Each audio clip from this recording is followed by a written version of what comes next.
намайг инхээр огтой юм хэрэгдэг мэргэжлийн бодилдонгийн спортоор хичээллээд ер нь 10 жил болж байна да.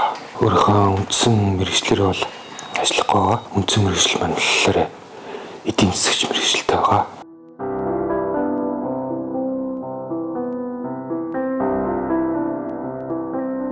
Би 2014 онд Мойсийн эдийн засгийн статистик ангийг бүр төссөн. Ер нь бол тооны идэл рүү өнгөсөн. Ер нь 10 жилээсээ одоо нэг ангийн гавал маал гэж байдсан шүү дээ. Ер нь жоохон тоотлол руугаа ганц нэг физик математик олимпиадад ордог ч юм уу эрэхтэй. Тэсэн мөртлөөс нэг хичээлдээ нэг идэвхтэй биш. Дөрвөн бодолтын авраг мавраг энэ төр болж ирсэн. Ер нь нэг тийм тооны идэл. Ерөнхийдөө хөөхтнээс бол манай аав ээж хоёр Солонгост одоо хараа ажил хийж нэг хэсэг явж исэн шүү дээ. Яг тэр үеэр явсан. Тэгээд нэгдүгээр ангид оруулж хоёул явцсан. Тэгээд би төгсдөг жил ирсэн. Тэгээд 10 оюутан болдог жил. Тэгэхээр ер нь бол миний хүүхднээс бол ерөнхийдөө дорсомж муутай ч юм уу, жоохон гонигтай ч юм уу. Өөртөө тухайд мэддэхгүй байгаа шүү дээ. Тэгтээ энэ л гоё ээж аав нэг сарын нэг $50 $100 явуулчихсан тухайд тэгэл чихэр бабаа авчтай найзуудтайгаа даагаал тэгэл бисэдэл хүүхдүүд одоо буруу замаар орчихгүй. Явсараа ямар ч сан төгссөн ээж аваа хоёроо ирж таарад. Айгуу сонин мэдрэмж, айгуу том хүүхдэлцээ. Тийм нэг дотн яждаггүй. Ерөнхийдөө зүгээр баг нэрнээс цааш өгч юм уу те. Дурсамж байхгүй болохоор. Тэгээ баг би нэг сайн санд нэг жоохон оролдлогч яхад нэг хүүхд ээжтэйг хамт талхаж ирсэн чинь манай ээж ямар хүн байдаг болоо бодож ирсэн. Бүр сайн тийм ойлголтгүй царай төрөх бүр одоо нөө жоох ч мартчихсан шүү дээ. Тиймэрхүү өссөн. Ер нь өөрийгөө суудаг төрлийн биш гэдгээ ер нь мэдсэн. Тэгээд ингээл нэг өглөө 8-9-с ажилд очивол уран уншуулаад тэгэл 5 хүртэл суугаал тий. Яг надад бол нэг чадахгүй юм бол байхгүй. Миний байх хэвээр газар биш юм шиг ингээл. Төгсөөд нэг тиймэрхүү тэгээд нэг жил мэл ажилгүй сэтгэл санааны явж байгаа асуудалтай байж таарад. Би яг тэр үед өөрөө амар айгүй тонхоо хөтсөн. Ер нь метр 80 өндөртэй. Тэгээд 55 кг. Ер нь бол ясарс л байсан гэсэн. Тэрнээс жоохон санаа зовоод ч юм уу. Найзуудтайгаа нэлээд нэг бодвол нэг юм бүртгүүлээд тэгээд төмөр ч гэсэн анх бол бүх юмыг л даахгүй, тоноо мотой, тамир тэнхээгүй. Тэгээд дүлгэн салганыг юм хийгээ явж исэн. Ээж аав нэг дэлгүүр мэлгүүр нэгэд. Тэгээд ижил аав маань хор тавдартай болж таарад. Дөрөвдүгээр шат. Өчнөө олон жил нөгөө нэг хүүхдээ хаяад тэнцээ ингээ ажиллаж исэн. Одоо нэг байр машиныг дэлгүүр нийлмөгтэй л болсон байгаа байхгүй. Тэгээд тэгж ажиллахдаа би аяачиж. Тэгэл нэг Монгол эрэгтэй хүний жишгээр тэгэл нэг лавшаа халааж иддэг. Тэгээ нэг орой айгуу толдлоо ажилтсан юм чинь нэг орой нэг 100 татдаг. Шулан гэзний хор тавдрахгүй. Тэгэхээр ерөнхийдөө хоолтой шууд хамааралтай болчихж байгаа. За тэгээд ганцаараа ээжтэйг үлдчихэж байгаа байхгүй. Тэгэл тэр чинь нөгөө хавдар чинь тэгэл санхүү мөнгөний асуудал ерөөсөө байгаа юм байхгүй болчихж байгаа байхгүй. Өглөөний цай авах хэрэгтэй байна. Тэ? За тэгээд яага хавдартай болдог. Хоолны буруу зуршил тэ? Гэх мэтлэн зүйлс толгоороо шууд автоматар шууд ингээд хүчээр орчиж байгаа байхгүй. Тэгээ ерөнхийдөө өөрөө бас тэр үед нэг тэмцээнд орж таарад.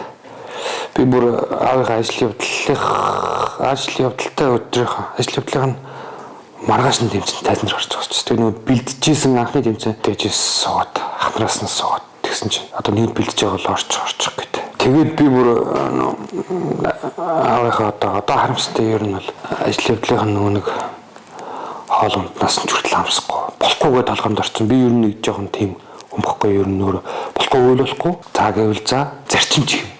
Ер нь хэд зарчимч өмхгүй ер нь. Тэгэл тэр цагаас хойш ерөнхийдөө нэвт бэлтгэлээ хийгээд үргэлжлүүлээд тэгэл өдий хүлээд аяж хоёртой ер нь аяга хөндөй байсан. Тэгээ нэг томтлохотой хөлтөл 20 эдтэй хот нь ирсэн. Тэгэл тийм байсан. Тэгээд нэг нь байхгүй болчоор хам юм толгой дээр өнө байрны мөнгө тэ утас ширмэс хаал ундны мөнгө. Тэгээд би яаж мөнгө олох вэ? Миний хийж чадчих юм. Нөгөө ажилдаа тохирохгүйгээд гарцсан байдаг. Бүх юмд бол миний толгой дээр унжаад тэгээд надад ганц байсан юм. Ерөнхийдөө бэлтгэл байсан. Тэгэл тэрнгээрээ хүмүүст өгч чадхаагүй л өдий хүрсэн байна да.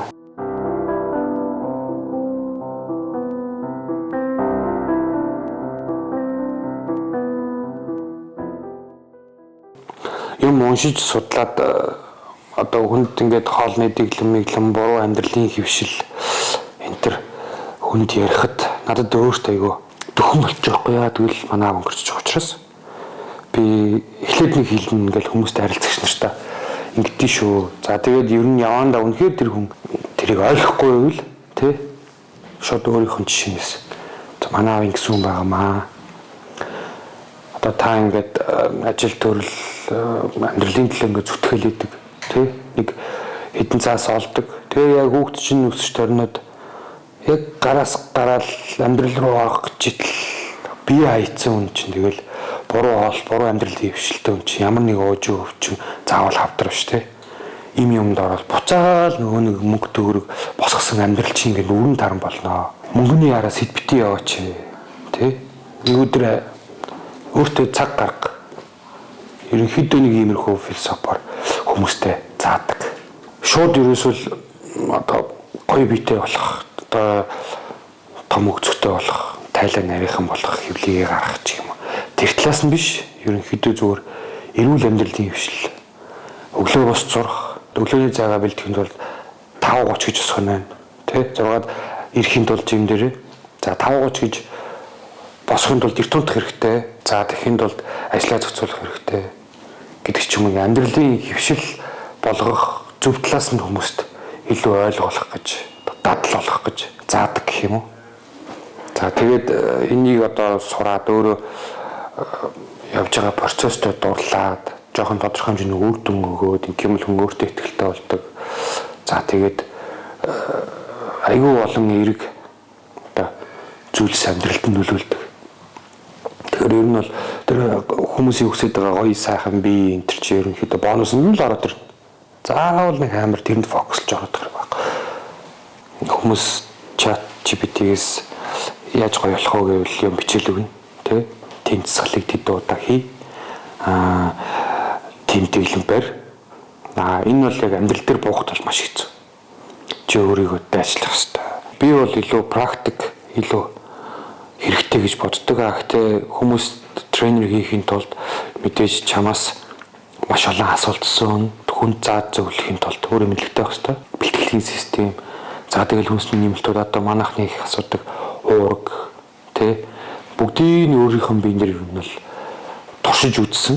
Тэгэхээр надаас хүн юм асуухад би ямар ч асуудалгүй хүмүүст мэдлэг түгээгээд байгаа байхгүй. Functional тийм чим. Бэрхлийн дамжтын засал хэлдэг. Илүү тэмлүү чиглэсэн гэсэн. Сагсчин хүний бэлтгэл ямар байх вэ? Хөлөн мөхчин хүний бэлтгэл хоёр шал онд байхгүй. Тэгж ажиллаж байхдаа айгүй маш их туршлага хөрөнгөлөөсөн. Одоо жишээлбэл гойны артлын шүрмсний бэрхтэлтэй хүн, гойны артлаа тасалсан хүн хүнд би тасгал буруу тасгал зааж өгч болохгүй байхгүй. Яг тэгвэл тэр багийн амжилттай хамаатай маш их ер нь бол мэдлэгтэй байж ижил тэднэрт заах хэрэгтэй. Тэднэртэй ажилласны дараа ер нь бол бүр одоо ер нь бол ямар ч хүнтэй ажиллаад асуудал болсон гэх юм уу. Зөвхөн бодибилдинг талаасаа биш. За тэгээд тамирчинных гэхээр ер нь сэтгэл зүй сурж ирнэ. Тамирчтай яаж зөвлөгөөх үү? Тэ бэртсэн тамирчинтай яаж харьцах уу? Ер нь бол тамирчны бэртлэхэд ч аюу асуудалтай. Тэгээд карьерын тус гадаг байхгүй. Баг тамирчтанд тасглаа хийгээд идэг. Өөрөө хийж дохогод тэрнээсээ болоод тэг санаагаар унаад харигтаар суух ч юм уу, шоудах ч юм уу тий хит тархалтай болох. Багаас хасагдана. Цаана хүний амьдрал явж байгаа. Маш их амжилттай явж байгаа тамирчтай яаж харьцах уу? Тэгэхээр ер нь бас сэтгэл зүйн талаар зөвлөгөө өгөх тэр тал дээр бол бас нэлээ экспириенс цуглуулсан. Анх удаага хүн эхлээд зааланд орж бэлтгэл хийн гэдэг бол ялангуяа эмэгтэй хүнээс аягүй их зэрэг гарна.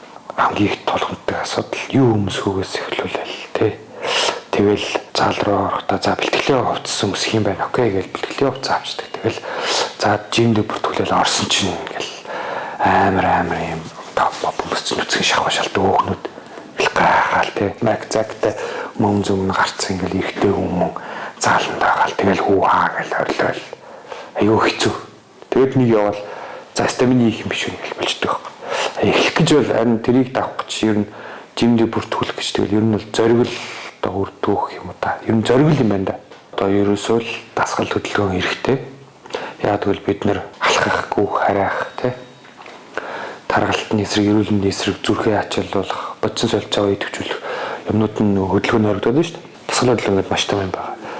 Фитнес бол зөвхөн одоо 100 зүйлийн нэг л гэсэн үг байхгүй. За гараад талбайгаа тарыг үүж болно, зам дээр үүж болно, тий? За тэгэл хайкинг алхалт орж ирнэ уулын ууланд гараад алхах 7 хоногт 2 удаа ууланд гараад алхах бол дасгал хөдөлгөөнд орно. За зүгээр алхах гэж болно, ажиллагаа хүн алхахдаг гэж болно. За сакс гадаад шийдэн дээрээ сакс тоглох, тий? За тэгэл өөр юу гэдэг юм тэгэл хоккей хүмүүс яддаг хэл мэддэг гольф тоглох гэдэг ч юм уу. Манайх ерөөсө дасгал хөдөлгөөн гэхэл төмөр өргөл тий нэг бол ерөөсө нэг 4-5 юмд ингээл бүртгүүлэл тийм болоод байгаа. Фитнес ч юм болохоор тусдаа бэлдсэн төхөөрөмжн дээр зааврын дагуу за аюулгүй байдлаа хангаад тодорхой булчингуудад тодорхой ачаал өгөхийг л ер нь л одоо хамгийн ойлгомжтойгоор тайлбарлах юм бол дасгал хөдөлгөөн хийж байгаа фитнест явах хэрэгтэй гэсэн юм байхгүй.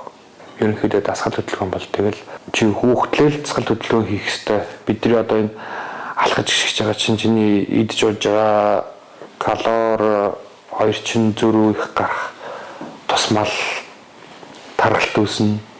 Бодис солилцооч удааш аюу амархан ингээл ханаа том хүрээлээ шүү дээ. Энд чинь ерөөсөө дасгал хөдөлгөөнтэй шууд хамааралтай.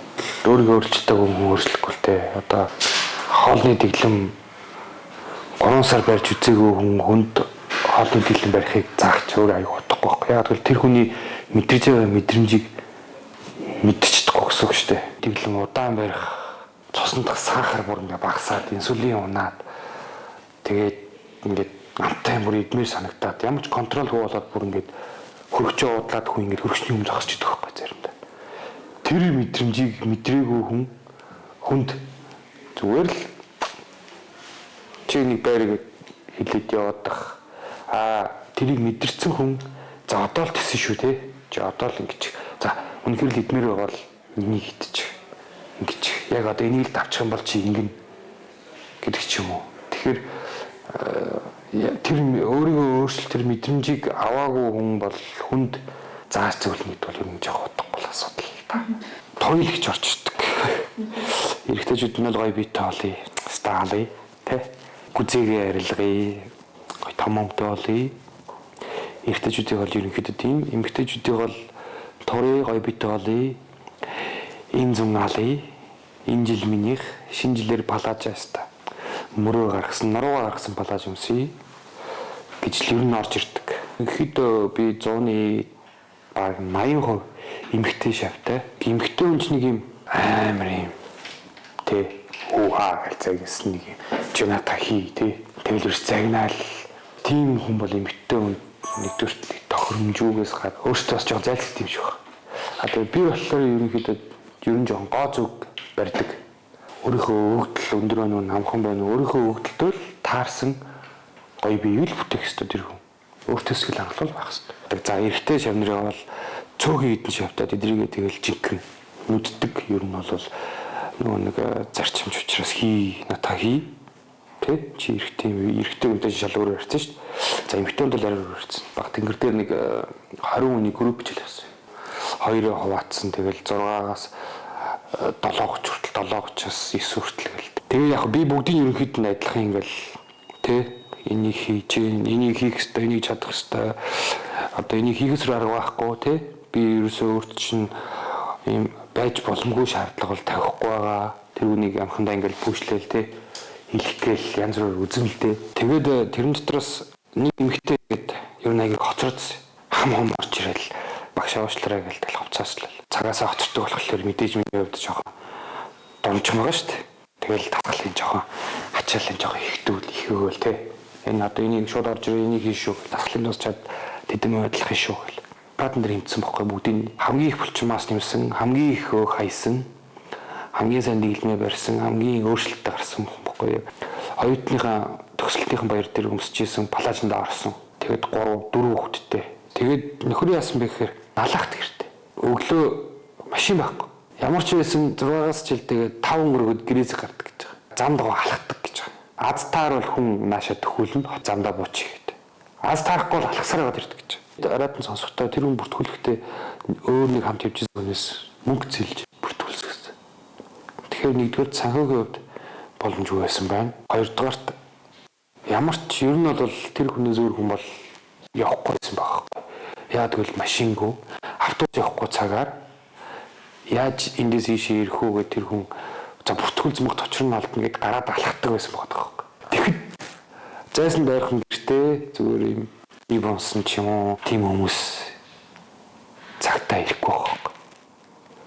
Тэр хүнээс хамаагүй боломжтой. Тэгээд бас үр дүн үзүүлэхгүй байхгүй.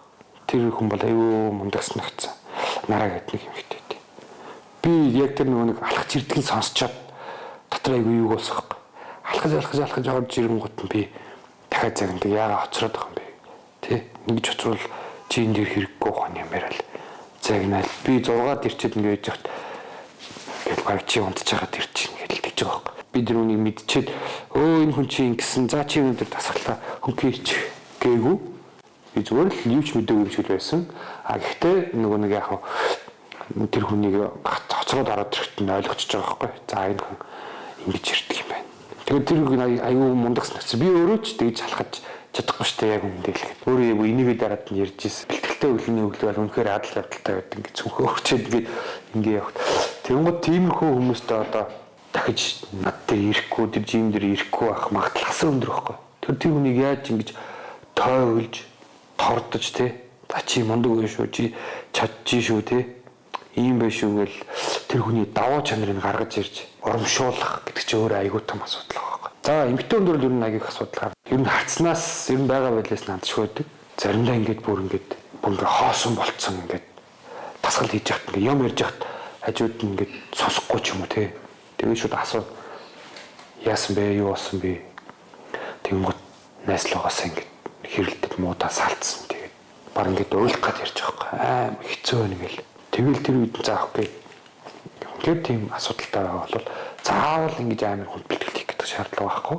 Хоёулаа өндөр хүнхээ ажиллуулж сэтгэл санаагаар нь дэмжин сатааруулна тий. Баггүй бол хоёулаа дуусч чадахгүй өглөөний цай авъя. Би тэр хүнийг тийм багтан дэглэн бориулаад хэрэггүй байхгүй. Улмал доошоо болно, улмал тэр хүн хэцүү болно. За эрэгтэй хүмүүс бас байна. Ямар л уучдаг тий. Аргэрийн асуудал их нэртэй юм уцсан гэл шоуж гардаг. Тэгэл тэрийг нь яаж болиулах вэ?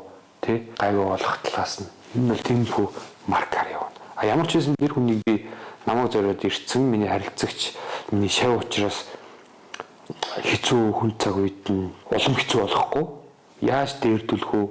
Тэ яаж тэр өдрийг нь гоё болгох уу гэдэг л сэтгэл зүгээр ер нь бол явна. Тэмцээн бэлдэж байгаа хүний сэтгэл зүйч бас шалгана. А тэр хүнийг бол шууд шахаад өөр ямар ч судалтай байсан чи зорилгоо сана чи тэмцээнд бэлдэж байгаа тайзан дээр гарах хэрэгтэй. Сахилга бат гэдэг юмыг л нийтээрээ хөвшүүлэх хэрэгтэй байна. Сахилга баттай байж чи өөрчлөгдөн. Сахилга баттай байж чи хүн өөрчлөнө. Сахилга бат гэдэг чи ер нь бол нас хамаарахгүй. Чи 15 таа байсан сахилга баттай байж болно. Чи 50 настай байсан сахилга батгүй байж болно. Тэгэхээр энэ зүйлийг өөртөө хөвшүүлж ер нь бол сахилга батнаас бол ер нь бол бүх юм эхэлдэг. За бүр тэгэл ярих юм бол амаа угаах хэрэгтэй хэлнэ шүү дээ. За өдөө босч чадахгүй. Тэр гэдэг бол айгүй остохгүй асуудал байхгүй. Сошиал машил тэр гадуур ингээл нөгөө нэг детоксны анги ч юм уу мацаг барих анги манг тэр бол айгүй утгагүй асуудал байхгүй. Зүгээр л чи өөрөө л хийчих юм шүү дээ.